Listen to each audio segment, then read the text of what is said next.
주시겠습니다.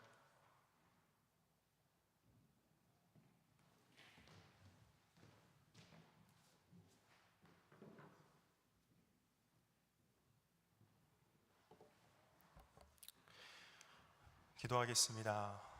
하나님, 오늘도 우리를 다시 이 예배 자리 가운데로 불러 모아 주시니 감사드립니다. 하나님, 우리가 귀를 열고 마음 문을 열겠습니다. 말씀하여 주시옵소서. 하나님이 주시는 그 모든 말씀들에 우리가 아멘으로 화답하며 우리가 믿음으로 반응할 수 있는 용기 허락하여 주시옵소서. 사랑이 많으신 예수 그리스도의 이름으로 간절히 기도드렸습니다. 아멘. 여러분들도 잘 아시겠지만 남유다는 이제 BC 586년에 바벨론 제국에 의해서 멸망을 당하게 됩니다. 근데 그렇다고 이 남유다가 이제 한순간에 멸망을 당하게 된 건 아니었고요.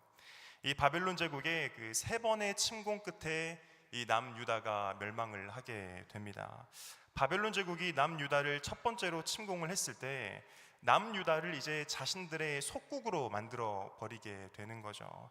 이 첫 번째 침공에서 남유다의 왕족과 귀족들의 그 자녀들을 이제 포로로 끌고 가게 되고요. 그리고 이 첫 번째 침공에서 우리가 잘 알고 있는 그 다니엘과 세 친구들을 포로로 사로잡아 가게 됩니다. 남유다가 그렇게 이제 바벨론의 첫 번째 전투에서 지게 되고 속국이 된 지 얼마 지나지 않았을 때 남유다 왕 여호야김이 반란을 일으키게 되는 거예요. 바벨론을 상대로 이제 반기를 들게 되었다라고 하는 거죠. 근데 여러분, 이길 수가 있었겠습니까? 당시에 바벨론 제국은 이제 떠오르는 신흥 강국이었습니다. 떠오르는 신흥 강국. 이길 수가 없었죠. 여호야김의 이 반기 때문에 바벨론이 결국 남유다를 한 번 더 침공하게 됩니다. 그리고 이 두 번째 침공에서 이번에는 바벨론이 당시 통치하고 있었던 남유다의 왕뿐만 아니라 왕족들까지 포로로 끌고 가버리게 됩니다. 그뿐만이 아니라 이 두 번째 침공 때는 그 남유다에 있었던 엘리트들과 그리고 유능한 기술자들까지 대거 포로로 끌고 가게 돼버리는 거죠. 그리고 이제 바벨론이 꼭두각시 왕으로 한 번쯤 여러분도 들어보셨을 시드기야 왕을 남유다에 세우고 돌아가게 됩니다.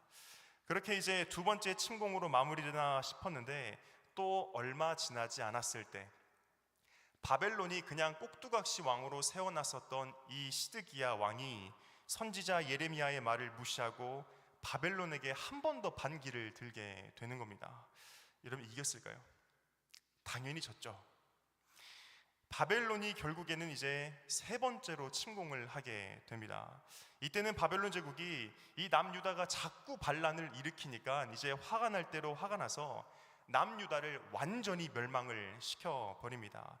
더 이상 반기를 들지 못하도록 그 남유다의 성벽을 완전히 허물어 버리고요. 그리고 이스라엘 백성들의 정체성과 같았던 성전까지 허물어 버립니다. 심지어는 반란을 일으킨 그 시드기야의 두 아들을 죽이고 시드기야의 왕은 눈을 뽑아버린 뒤에 포로로 끌고 가게 됩니다.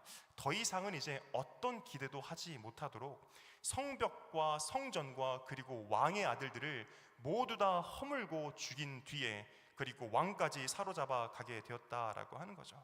남유다를 말 그대로 진짜 완전히 함락을 시켜버리게 되는 겁니다. 이 사건이 바로 BC 586년에 남유다가 멸망하게 된 사건이었습니다. 성벽이 무너지고 비참하게 끌려가는 그 모습이 저는 마치 이런 모습이 있지 않았을까 싶어요. 한번 사진 한번 띄워주시죠. 여러분, 남유다는 어느 날 갑자기 한순간에 멸망을 하게 된 게 아니라고 하는 거죠. 강력한 그 제국 앞에서 점진적으로 붕괴되어져 가다가 결국에는 어느 순간 완전히 무너져 버리게 되었다라고 하는 겁니다. 여러분, 그런 것 같아요. 갑자기 기습을 받고 무너지게 되면 사람이 후회를 도모하게 되는 겁니다. 야, 우리가 이번에는 방심해서 진 거다. 그러니까 우리가 좀 힘을 비축해뒀다가 나중에 한번 다시 붙어보자, 이제 그런 생각을 갖게 된다라고 하는 거죠. 마치 바벨론에게 그 첫 번째로 반기를 들었었던 그 여호야김처럼. 그런데 여러분, 그게 아니라 번번이 만약 패배를 하게 된다라고 한다면, 그렇게 어떤 순간적으로 어떤 우리가 예기치 못하게 어떤 기습적으로 우리가 당해서 진 게 아니라 번번이 패배를 경험하게 되고 그때마다 도시가 파괴되어지고 내 가족과 이웃이 죽어나가고 유능한 사람들이 계속해서 포로로 잡혀가는 걸, 그런 모습을 몇 차례에 걸쳐서 경험을 하게 되면 그때는 끝까지 붙들려고 했었던 내 마음의 중심까지 이제 꺾여버리게 된다라고 하는 거죠. 심지어 오늘 본문의 이 시점은 남유다의 이스라엘 백성들이 자신들의 나라가 파괴되고 바벨론의 어떤 포로의 신분으로 끌려온 것으로도 모자라서 그런 비참한 현실이 벌써 10년째 이어지고 있는 시점이었다라고 하는 겁니다. 그게 바로 오늘 이 에스겔 37장의 이제 본문의 시점입니다. 우리 사진 한번 보여주시죠. 자신들의 왕도 없고 성전도 없고 자신들의 땅도 없고 제사도 없어진 그 상태가 무려 10년씩이나 지났다라고 하는 거죠. 여러분, 10년이면 이제는 고향에 대한 그 기억도 가물가물해지게 되는 겁니다. 우리는 이제 정말 끝이구나, 결국 우리는 여기서 이렇게 살다가 죽게 되겠구나 싶다라고 하는 거죠. 모든 것이 무너져버리고 소망이 끊어져버린 그 현실 앞에서 패배감에 물들고 무기력해지고 이제는 어떤 절망적인 생각에 사로잡히게 된다라고 하는 겁니다. 근데 이스라엘 백성들이 이렇게 절망적인 현실을 살아가고 있을 그때에, 소망을 완전히 상실해 버렸을 그때에 하나님께서 에스겔 선지자에게 환상을 한 가지 보여주게 되는 겁니다. 오늘 우리가 읽었었던 마른 뼈가 다시 살아나게 되는 그 환상을 하나님께서 에스겔 선지자에게 보여주셨다라고 하는 거죠. 오늘 본문의 이런 역사적인 배경을 우리가 조금 기억을 해 본다면, 마른 뼈가 다시 살아나는 이 환상이 말하고자 하는 의미는 너무나도 선명하고 분명합니다. 이스라엘 백성들의 회복을 나타내는 것입니다. 실제로 오늘 읽지는 않았지만 바로 그 다음 구절, 에스겔 37장 11절을 보시면 이 환상의 의미에 대해서 하나님께서 직접 구체적으로 설명을 해주십니다. 우리 한 목소리로 함께 읽겠습니다. 시작. 또 내게 이르시되 인자야, 이 뼈들은 이르기를 우리의 뼈들이 말랐고 우리의 소망이 없어졌으니 우리는 다 멸절되었다 하느니라. 아멘. 에스겔이 환상 중에 보는 이 마른 뼈들은 그 이스라엘 백성들의 지금의 상태를 보여주고 있다라고 하는 거죠. 여러분, 뼈입니다. 뼈. 완전히 지금 죽어있는 상태가 되었다라고 하는 겁니다. 그러나 그 마른 뼈들이 다시 살아나는 환상을 하나님께서 보여주시면서 하나님께서는 지금 에스겔에게 말씀하고 계신다라고 하는 거죠. 다시는 너희들의 땅으로 돌아갈 수 없을 것 같고 회복될 수 없을 것 같지? 너희들의 인생이 지금 여기서 끝날 것 같지? 아니야. 내가 너희들의 삶을 회복시켜 주실 거라고 하는 하나님의 약속인 것입니다. 내가 포로된 너희들 다시 돌아오게 할 것이고 내가 너희들의 삶을 다시 일으켜 세울 것이라고 하는 하나님의 약속이라고 하는 것입니다. 여러분, 오늘 이 본문은 포로 생활을 하면서 소망이 끊어지고 절망에 갇혀버린 그 이스라엘 백성들을 향한 하나님의 소망의 메시지라고 하는 것입니다. 여러분, 맞아요. 물론 이 에스겔 37장의 마른 뼈 환상은 그 1차 수신자가 당연히 남유다의 이스라엘 백성들입니다. 바벨론에 이제 포로로 끌려온 이 백성들에게 주어진 환상이라고 하는 거죠.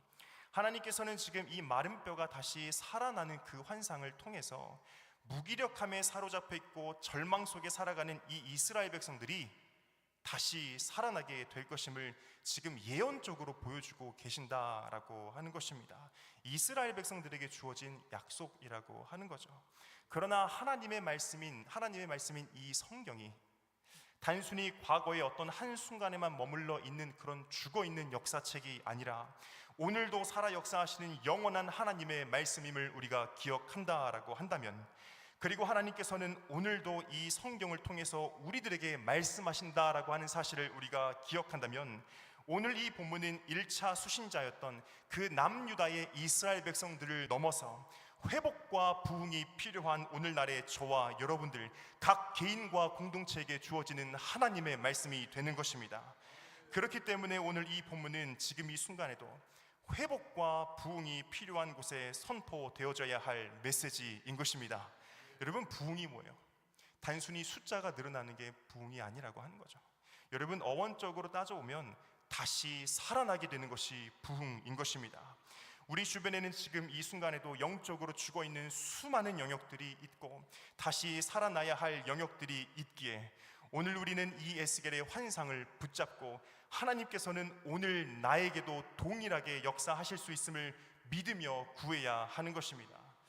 그런 의미에서 이제 에스겔이 본 이 환상에 대해서 조금 더 구체적으로 한번 살펴보려고 합니다. 하나님께서 에스겔 선지자에게 환상을 보여주시죠. 에스겔 선지자가 환상 속에서 그 주변을 돌아보니까 주변에 뭐가 있었다고 성경에 기록이 되어져 있죠? 뼈가 있었다고 기록이 되어져 있습니다. 하나님께서는 그 바짝 말라있는 그 뼈들이 사방에 수없이 널려있는 그 황폐한 모습을 에스겔 선지자에게 보여주셨다라고 하는 거죠. 여러분, 보이는 게 은혜입니다. 보여야 문제의 심각성을 인지할 수 있게 된다라고 하는 거죠.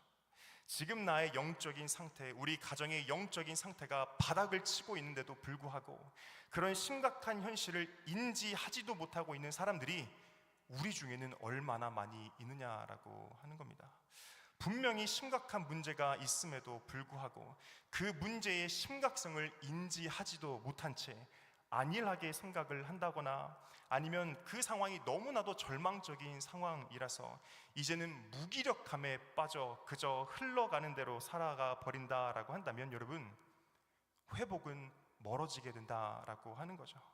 그렇기 때문에 보여주시는 것이 은혜인 것이고 문제의 심각성을 인지하게 되는 것이 은혜의 첫 시작인 줄 믿습니다. 여러분, 뼈가 있었다는 건 그곳에 생명이 있었다는 걸 뜻합니다. 뼈가 많으면 많을수록 그곳에는 그만큼 굉장히 많은 생명들이 있었음을 이제 알 수 있게 된다라고 하는 거죠. 그런데 오늘 본문 2절을 보면 에스겔이 본 이 뼈는 심히 많았을 뿐만 아니라 아주 말라있기까지 했다고 성경에 기록이 되어져 있습니다. 아주 말라있다는 말은 죽은 지 이제 굉장히 오래되어졌다라는 뜻인 거겠죠. 무슨 말이냐면 한때는 이곳 가운데에 생명이 있었을지 모르지만 이제는 뼈만 남아버려서 이 장소가 이제는 사망의 기운만이 가득한 그런 절망스러운 장소가 되어버렸다라고 하는 것입니다. 생명이 넘쳤었던 그 시절은 이제 그저 지나간 추억으로만 남아버렸다라고 하는 거죠. 우리의 영적인 상태 역시도 지금 이런 마른 뼈와 같은 모습으로 변화되지는 않았는지 우리가 점검해 봐야 된다라고 생각을 합니다. 한때는 내가 하나님이 주신 소망을 붙잡고 살았었는데, 한때는 내가 하나님께서 주신 그 비전 붙잡고 살았었는데, 나 역시도 뜨거움이 있었고 열정이 있었고 어떤 영적인 활기가 있었었는데, 하나님과의 그런 뜨거운 관계가 있었었는데 이제는 마치 에스겔이 본 그 뼈처럼 죽은 지 오래된 아주 말라버린 상태가 되지는 않았느냐라고 하는 거죠. 여러분의 영적인 상태는 지금 어떠십니까? 여러분의 가정의 현실은 지금 어떠시느냐라고 하는 거죠. 우리 스스로를 우리가 한 번쯤은 점검해 봐야 된다라고 저는 생각을 합니다. 하나님께서 에스겔 선지자에게 그렇게 심이 많고 그리고 아주 말라버린 그런 암담한 현실을 보여주신 뒤에 이제 하나님께서 에스겔 선지자에게 오늘 본문 3절을 통해서 물어보십니다. 하나님께서 말씀하시죠. 이 뼈가 능히 살 수 있겠느냐? 이 뼈가 능히 살 수 있겠느냐? 에스겔아, 뼈가 심각하게 말라버렸고 뼈의 개수는 이제 산을 이룰 정도로 많아서 이제는 뼈 조각을 맞추기도 힘들 정도다.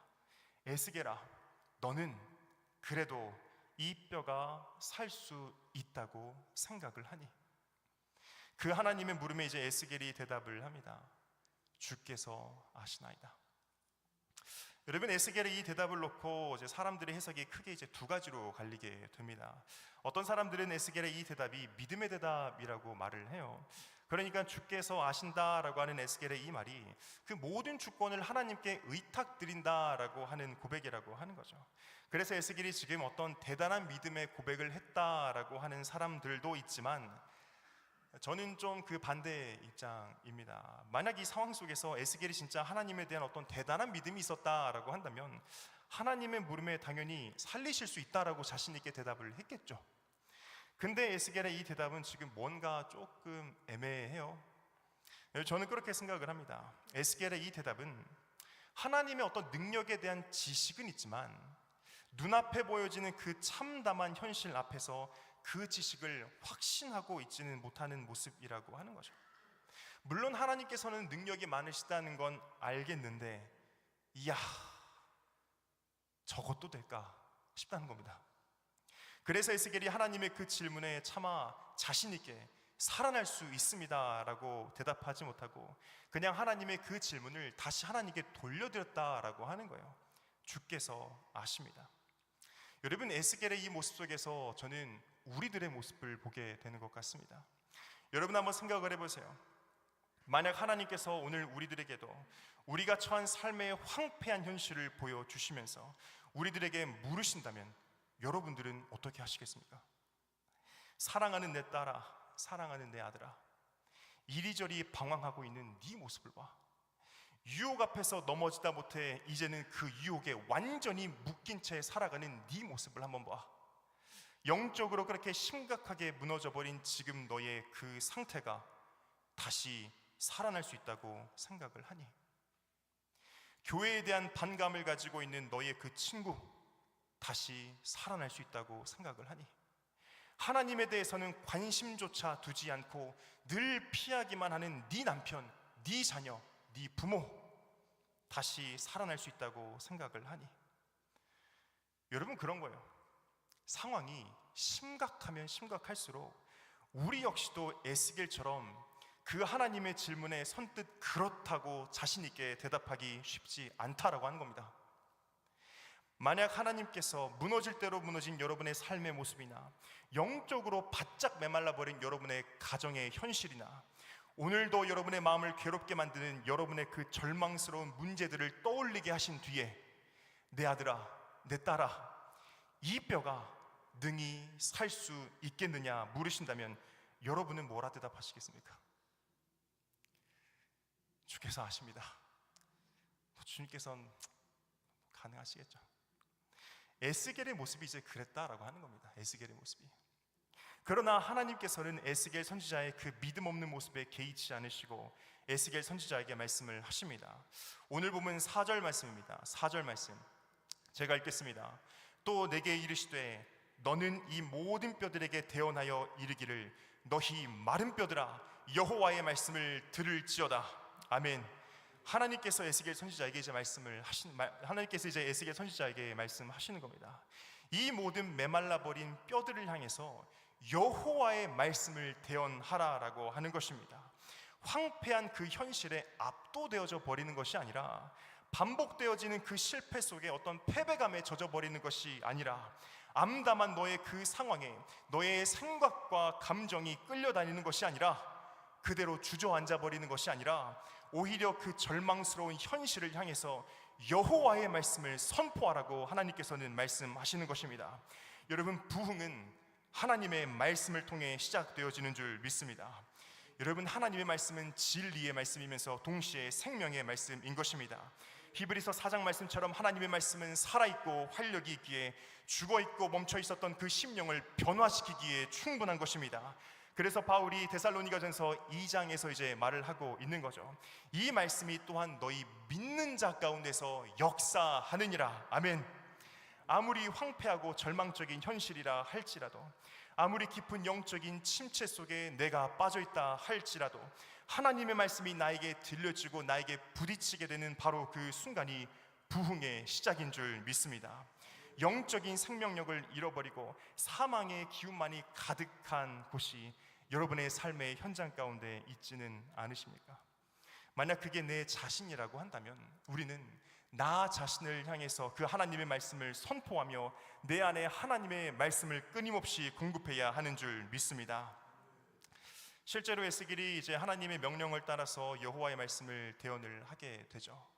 그렇게 여호와의 말씀을 대언을 하니까 심이 많고 아주 말라 있었던 그 뼈들이 이제 서로 막 연결되기 시작을 하는 겁니다. 특별히 오늘 본문 8절을 보면 그 뼈들이 서로 이제 연결되어질 뿐만 아니라 거기에 이제 힘줄이 생기고 살이 차오르고 그리고 가죽이 덮이기까지 합니다.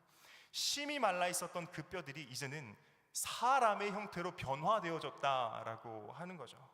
근데 성경을 보면 거기에 뭐가 없었다고 나오죠? 그렇죠. 생기가 없었다고 말을 하고 있습니다. 여러분, 그렇다고 이 말이 하나님의 말씀으로는 부족하다는 걸 의미하는 게 아닙니다. 시편 19편 말씀처럼 여호와의 말씀은 완전한 것입니다. 다만 하나님께서는 지금 의도적으로 어떤 회복의 그 중간 상태를 의도적으로 보여주고 계신다라고 하는 거죠. 말씀으로는 부족해서 그런 것이 아니라 하나님께서는 의도적으로 형태는 회복시키시되 아직 생명까지는 불어넣지 않은 상태라고 하는 겁니다. 여러분, 특별히 이 모습은 창세기 2장의 모습을 떠올리게 만드는 것 같습니다. 창세기 2장 7절을 보면 하나님께서 흙으로 사람을 지으시고 그 코에 뭘 불어넣으셨다라고 나오죠? 생기를 불어넣으십니다. 그리고 그 생기가 들어가자 비로소 사람이 생명이 되는 것입니다. 그러니까 형태를 먼저 만드셨고 거기에 생기를 불어넣으셨다라고 하는 거예요. 창세기 2장의 지금 이 흐름이 에스겔 37장에서도 그대로 나타나고 있다라고 하는 거죠. 심이 말라 있었던 그 뼈들을 여호와의 말씀으로 형태를 회복시키신 뒤에 그 가운데 생기를 불어넣게 되는 것입니다. 오늘 본문 9절 말씀입니다. 9절 말씀 제가 읽겠습니다. 또 내게 이르시되 인자야 너는 생기를 향하여 대언하라. 생기에게 대언하여 이르기를 주 여호와께서 이같이 말씀하시기를 생기야 사방에서부터 와서 이 죽음을 당한 자에게 불어서 살아나게 하라 하셨다 하라. 아멘. 형태가 만들어지는 것을 넘어서 생기로 채워지는 모습까지 나아가야 하는 것입니다. 여러분, 진짜 회복, 진짜 부흥은 어디까지 나아가야 하는 거냐면 하나님의 생명, 하나님의 생기가 불어들고 채워지는 순간까지 나아가야 한다라고 하는 것입니다. 하나님의 생기가 불어들자 이제 어떤 일이 일어나게 되는지가 오늘 본문 10절에서 나오게 됩니다. 10절입니다. 우리 한 목소리로 함께 읽겠습니다. 시작. 이에 내가 그 명령대로 대언하였더니 생기가 그들에게 들어가매 살아나서 일어나 서는데 극히 큰 군대더라. 아멘. 여러분, 이게 바로 우리가 소망해야 할 완전한 회복의 모습이요 진정한 부흥의 모습인 줄 믿습니다. 생기가 들어가니까 살아나서 일어나 극히 큰 군대로 서게 되는 것입니다. 여러분, 군대는 명확한 목적이 있는 존재들이라고 하는 거죠. 심이 많고 아주 말라 있었던 이 작은 뼈 조각들이 서로 이어지고 거기에 힘줄이 생기고 살이 차오르고 가죽이 덮이기까지는 했지만 거기까지였다는 거예요. 단순히 사람의 형태만 띈 채로 누워있는 상태였다라고 하는 거죠. 그런데 이제는 갑옷과 무기를 갖춰 입고 일어나 서는 하나님의 군사들로 세워졌다는 것입니다. 이게 무슨 말이냐면 이 마른 뼈들이 단순한 어떤 형태의 회복을 넘어서 사명의 회복까지 이루어지게 되었다는 것입니다. 바로 생기가 들어가게 되었을 때에. 여러분, 그러면 이 생기가 도대체 뭐냐라고 하는 거죠. 이 생기가 하나님의 생명을 주는 영, 성령을 뜻하는 것인 줄 믿습니다. 하나님의 말씀이 내 삶에 선포되어질 때에 황폐하고 절망적이고 어지럽던 내 삶에 형태가 회복되어지고 질서가 잡히게 되는 것이고, 더 나아가서 성령으로 다스림을 받게 될 때에 비로소 사명자의 모습으로 바로 서게 되는 것입니다. 그 은혜가 저와 여러분의 삶 가운데 있게 되기를 간절히 소망합니다. 형태의 회복을 넘어서 사명의 회복까지 나아가게 되길 간절히 소망합니다. 여러분, 회복에도 단계가 있다라고 하는 거죠. 단순히 어떤 구색이 맞춰지는 그런 모습을 넘어서 하나님이 진정으로 우리들에게 원하시는 모습은 사명자의 모습으로 세워지는 데까지라고 하는 것입니다. 그리고 그 일을 능히 이루실 수 있는 분이 우리 하나님이신 줄 믿습니다. 그래도 우리 가정이 옛날보다는 나아졌지. 옛날보다는 나아졌지. 그래도 내 자녀, 내 남편 이제 어찌저찌 교회는 나오지. 그래도 목사님 말씀은 어찌저찌 듣기는 하지. 그래도 이제 내가 교회 나가는 거 소리치면서 반대는 안 하지. 여러분, 거기서 만족하는 게 아니라 하나님의 군대로 서게 되는 사명자의 모습으로 회복되어지기까지, 진정한 회복과 진정한 부흥을 경험하기까지 우리는 끝까지 하나님께 구해야 한다라고 하는 것입니다. 황폐하고 절망스럽고 암담하게 널려있는 그 마른 뼈 조각들을 단순히 어떤 형태의 회복을 넘어서 능히 사명의 회복까지 이루실 수 있는 분이 우리 주님이신 줄 믿습니다. 여러분, 하나님께서는 오늘 우리들에게도 우리가 처한 그 저마다의 황폐한 현실들을 보여주시면서 우리들에게 묻고 계신다라고 저는 생각을 합니다. 이 뼈가 능히 살 수 있겠느냐? 하나님께서는 오늘도 우리 저마다가 처해져 있는 그러한 삶의 황폐한 현실을 보여주시면서 묻고 계신다라고 하는 거죠. 이 뼈가 능히 살 수 있겠느냐?